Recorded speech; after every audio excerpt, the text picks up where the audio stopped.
नमस्कार, मैं रवीश कुमार। अगर आप बिहार में रहते हैं, संयोग से हिंदू हैं और नहीं जाग पा रहे हैं तो चिंता मत कीजिए। आपको जगाने के लिए आए हैं गिरिराज सिंह। जाति पाति की करो विदाई,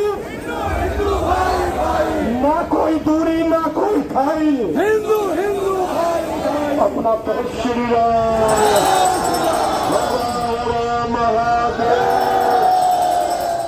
भारत की राजनीति में ऐसी अनेक गतिविधियां कई जगहों पर चल रही हैं।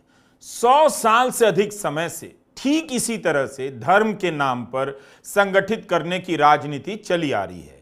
इस समय जात पात मिटाने के नाम पर भाईचारा का ख्याल आया है। इतनी यात्रा करने से अच्छा है कि गिरिराज सिंह एक कानून ही बनवा दें कि जो भी शादी होगी अंतरजातीय होगी, जातियां अपने आप टूटती चली जाएंगी। इस तरह के समाधान की बात नहीं करेंगे, लेकिन हिंदू जगाओ के नाम पर अस्पष्ट सा नारा गढ़ दिया जाता है। बिहार ने 2023 में जाति की जनगणना कराई। इसके अनुसार बिहार में 6 धर्मों के लोग रहते हैं। 81% हिंदू हैं। कपड़ा मंत्री गिरिराज सिंह ने भारत के संविधान की शपथ ली है, लेकिन जब जगाने निकले तो 19% आबादी को छोड़ दिया, जिसमें मुसलमान, सिख, ईसाई, बौद्ध और जैन आते हैं। इन 19% आबादी को क्यों नहीं जगाना चाहते थे? केवल 81% हिंदू को ही जगाने निकले, मंत्री जी से पूछा जा सकता है।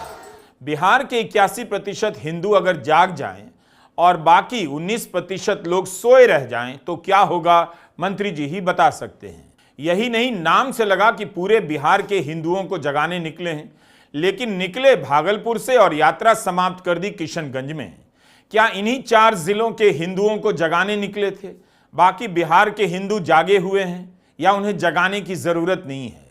जिन इलाकों से गिरिराज सिंह की हिंदू जगाओ यात्रा निकली, सारे इलाके मुस्लिम बहुल माने जाते हैं। बिहार की बीजेपी ने गिरिराज सिंह की यात्रा से खुद को अलग कर लिया। कहा कि वह नीतीश कुमार के सेकुलर इमेज के साथ है। इससे पहले आपने कब बीजेपी को किसी नेता के सेकुलर इमेज के साथ रहने का बयान सुना था? गिरिराज सिंह ने भी कह दिया यह उनकी अपनी यात्रा है। पहले तो कहा कि हिंदुओं को संगठित करने तक यात्रा चलेगी। इस बयान से लगा लंबी यात्रा पर निकल चुके हैं, मगर 5 दिन में ही यात्रा समेटकर दिल्ली लौट आए। बिहार में करीब 3.25 करोड़ लोग गरीब हैं, बेहद गरीब। महीने में 6,000 से भी कम कमाते हैं। जाहिर है इनमें से ज्यादातर हिंदू ही होंगे। इस गरीब बिहार को केवल धर्म के आधार पर क्यों जगाया जा रहा है? इनमें से जो हिंदू हैं वो हिंदू जगाओ यात्रा के बाद क्या 6,000 की जगह 60,000 रुपया महीना कमाने लग जाएंगे? हिंदुओं को किस लिए जगाया जा रहा है? जाति की गणना के अनुसार बिहार की 40% आबादी झोपड़ी, टिन और खपरेल की छत के नीचे रहती है। क्या इनमें जो हिंदू हैं वो जाग जाएंगे तो उनकी झोपड़ी महल में बदल जाएगी? गिरिराज सिंह की हिंदू जगाओ यात्रा समाप्त हो चुकी है। इन 5 दिनों में कितने हिंदू जागे और जो जागे वो जागने के बाद इन दिनों क्या कर रहे हैं, इसकी जानकारी मुझे नहीं है। गिरिराज सिंह को मोदी सरकार में काफी अहम मंत्रालय मिला हुआ है।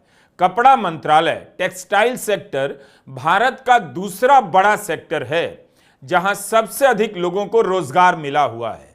यात्रा के बाद इन तस्वीरों को देखिए। गिरिराज सिंह कपड़ा मंत्रालय में देखे जा सकते हैं। कपड़ा सेक्टर का 90% उत्पाद असंगठित क्षेत्र से आता है। इसमें 4.5 करोड़ लोग काम करते हैं। भारत सरकार का लक्ष्य है कि 2030 तक 1,77,00,000 लोगों को ट्रेनिंग देने की जरूरत है, जिसकी तैयारी की जा रही है।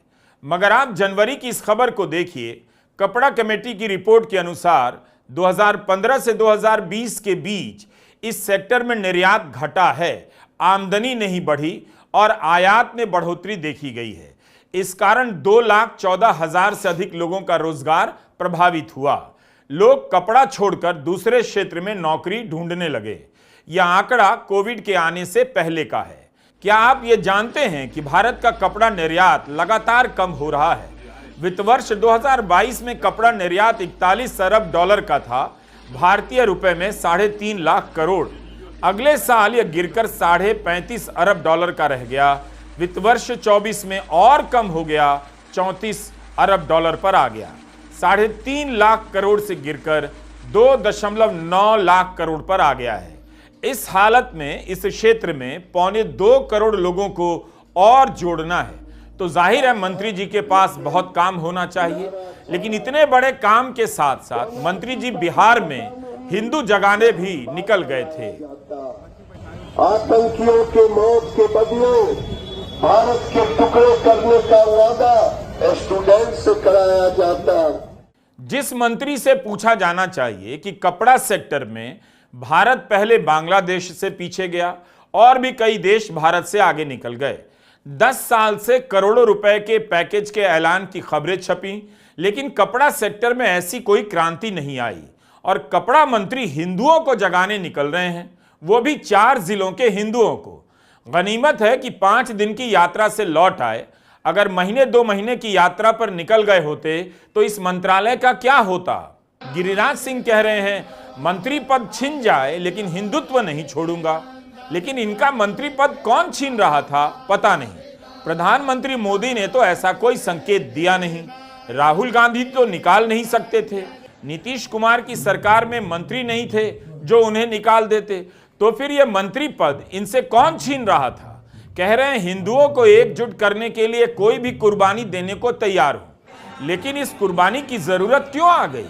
केंद्र में 10 साल से मोदी की सरकार है, बिहार में नीतीश कुमार के साथ बीजेपी कम से कम 15 साल से सत्ता में है, उससे भी ज्यादा समय हो चुका होगा। तो क्या वहां के हिंदू अभी तक एकजुट नहीं हुए। ऐसी यात्राओं के समय राजनीति अकबका जाती है, अलबला जाती है। विपक्ष को समझ नहीं आता कि जनता को कैसे समझाएं कि इसमें उसका भला नहीं है।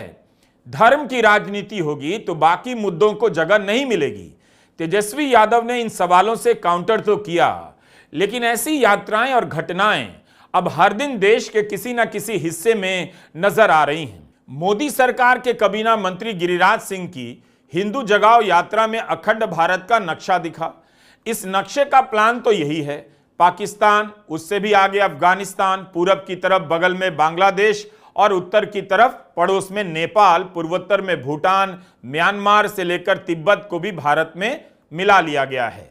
दक्षिण की तरफ श्रीलंका भी है इस नक्शे में। जिस बिहार की करीब 3.25 करोड़ जनता महीने में 6,000 भी नहीं कमा पाती है, उस गरीब जनता के पास खाने पीने की चीजें नहीं हैं, उसे अखंड भारत के सपनों से लैस किया जा रहा है। मगर यह जनता कहां फटेगी इसका पता गिरिराज सिंह को ही मालूम होगा।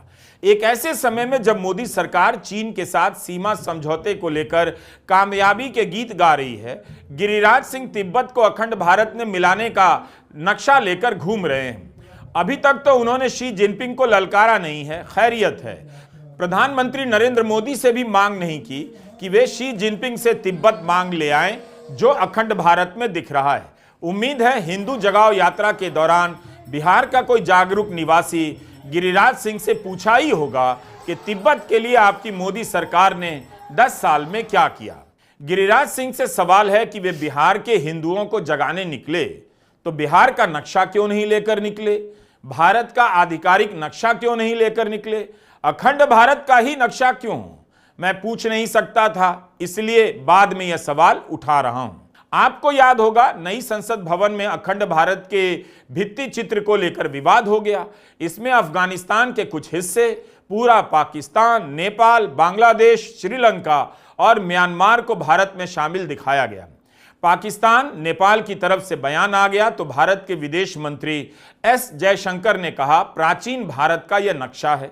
तो क्या विदेश मंत्री यह कह रहे हैं नक्शा उसी समय का है या किसी की कल्पना के अनुसार अखंड भारत का प्राचीन नक्शा बना दिया गया है, जो अक्सर आरएसएस के कार्यक्रमों में देखा जाता है। मगर भारत के पड़ोसी देश इससे खुश नहीं हुए। विदेश मंत्रालय के तत्कालीन प्रवक्ता अरिंदम बागची ने कहा कि इस नक्शे में मौर्य साम्राज्य का विस्तार दिखाया गया है और यह सम्राट अशोक के लोक केंद्रित और जिम्मेदार प्रशासन का प्रतीक है। जबकि प्रहलाद जोशी इसी नक्शे को ट्वीट करते हुए कन्नड़ में लिखते थे कि प्रण स्पष्ट है अखंड भारत। पिछले साल ही मोहन भागवत ने एक कार्यक्रम में कहा कि आज के युवाओं के बूढ़े होने से पहले अखंड भारत का सपना पूरा हो जाएगा। तो यह सपना क्या है? प्राचीन भारत का नक्शा है या भविष्य में पूरा करना है? गिरिराज सिंह हिंदू जगाओ यात्रा के दौरान बिहार के सीमांचल में एनआरसी कराने की बात करने लगे। असम में इसका भूत खड़ा किया गया। सुप्रीम कोर्ट की निगरानी में एनआरसी शुरू हुई। सैकड़ों करोड़ रुपए फूंक दिए गए और जब हो गई तो निकला कुछ नहीं। असम सरकार ने भी इससे मानने से इनकार कर दिया। इसके बाद दोबारा एनआरसी नहीं हुई। लेकिन बिहार में गिरिराज सिंह किस आधार पर एनआरसी की बात करने लगे? क्या मोदी सरकार ऐसा कुछ करने जा रही है? पूर्णिया, अररिया, किशनगंज में आबादी का भूत खड़ा किया जा रहा है। इसी भूत के जाल में असम दशकों तक फंसा रहा, मिला कुछ नहीं। अगर गिरिराज सिंह को एनआरसी जैसी किसी चीज में इतना ही यकीन है तो इन्हें संयुक्त राष्ट्र में जाकर पाकिस्तान और बांग्लादेश में भी एनआरसी कराने की मांग करनी चाहिए। इसी बहाने वे लोकल से ग्लोबल लीडर भी हो जाएंगे। बिहार की अनेक समस्याएं हैं, उनके समाधान को लेकर गिरिराज सिंह को यात्रा पर निकलना चाहिए था। क्या कोई भी नहीं जानना चाहता कि गिरिराज सिंह की यात्रा से जो हिंदू जागा है उसे क्या मिलता? अच्छा स्कूल, कॉलेज, अस्पताल तो मिल नहीं रहा, तो मिलता क्या? रही बात सुरक्षा की, तो पुलिस किस लिए है? वो क्यों नहीं ठीक से काम कर सकती? अगर बिहार के हिंदुओं को यह सब नहीं चाहिए तो यह और भी अच्छी बात है। पूछिए किस तरह से? स्कूल, कॉलेज बनाने में सरकार का पैसा फालतू का बर्बाद नहीं होगा और सरकार का काम भी हल्का हो जाएगा। हिंदू का काम जागने से पूरा हो जाएगा। क्या आप जानते हैं कि बिहार के ग्रामीण सामुदायिक स्वास्थ्य केंद्रों CHC में सर्जन के 278 स्वीकृत पद हैं, लेकिन उन पर 70 सर्जन ही काम कर रहे हैं। 204 पद खाली हैं। 274 विशेषज्ञ फिजिशियनों की जरूरत है, लेकिन 26 ही हैं। 248 फिजिशियन की जरूरत है। स्त्री रोग विशेषज्ञ डॉक्टरों के 274 पदों की जरूरत है, लेकिन 72 पर ही नियुक्ति हुई है। 202 डॉक्टरों की कमी है। बच्चों के विशेषज्ञ डॉक्टर के भी 274 पद स्वीकृत हैं, मगर 41 डॉक्टर ही काम कर रहे हैं। 233 पद खाली हैं। कुल मिलाकर ग्रामीण बिहार के सामुदायिक स्वास्थ्य केंद्रों में कुल 1096 विशेषज्ञ डॉक्टरों के पद स्वीकृत हैं, लेकिन काम कर रहे हैं केवल 209 डॉक्टर। 887 पद खाली हैं। बिना डॉक्टर के केवल मुसलमान को तकलीफ तो होती नहीं होगी, हिंदुओं को भी होती होगी। तो क्या हिंदू जगाओ यात्रा में गिरिराज सिंह ये सब भी बातें कर रहे थे? यह कोई हमारी रिपोर्ट नहीं है। इसी सितंबर में केंद्र सरकार के स्वास्थ्य मंत्रालय ने हेल्थ डायनेमिक्स ऑफ इंडिया 2022-23 नाम से एक रिपोर्ट जारी की। इसी में बताया गया है कि ग्रामीण भारत में विशेषज्ञ डॉक्टरों के 70% से ज्यादा पद खाली हैं। कितने सारे जरूरी काम हैं जिन्हें दिन रात जुटकर किए जाने चाहिए, लेकिन भारत सरकार के एक मंत्री हिंदू जगाओ यात्रा निकालने गए। कम से कम घटिया अस्पताल दिखाओ यात्रा निकाल देते, घटिया स्कूल दिखाओ यात्रा निकाल देते, घटिया सड़क दिखाओ यात्रा निकाल देते। 100 साल से हिंदी प्रदेश सेम टू सेम राजनीति में फंसा हुआ है। वही अतीत का हिसाब। इस राजनीति ने हिंसा की जमीन ही तैयार की, लड़कों को दंगाई बनाया, स्कूल और अस्पताल नहीं बनवाए। यात्रा समाप्त हो चुकी है, मगर ऐसी यात्राओं का असर दूर तक रहता है, देर तक रहता है। नींद की बीमारी से दुनिया परेशान है। नींद आ नहीं रही और मंत्री जी जगाने की यात्रा पर निकल जा रहे हैं। आज ही फॉरेन मेडिकल ग्रेजुएट ने लिखा है कि अस्पतालों में इंटर्नशिप के दौरान उनसे 24 से 36 घंटे की शिफ्ट कराई जाती है। सोचिए क्या हालत होती होगी। और उन्हें भत्ता नहीं दिया जाता है। ऐसी तकलीफों को नेता नहीं उठाते और मीडिया है नहीं। सारे मुद्दे मैं ही उठा दूं यह संभव भी नहीं।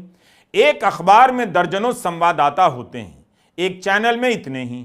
उनकी भरपाई मैं अकेला नहीं कर सकता, इसलिए बहुत से मुद्दे नहीं उठा पाता। साफ साफ कहना पड़ता है कि मैं नहीं उठा सकता। और भारत की राजनीति कहां फंसी है? हिंदू जगा रही है। उस राजनीति में भी यही लोग लगे हैं जो मुझसे मुद्दे उठाने के लिए कहते हैं। नमस्कार, मैं रवीश कुमार।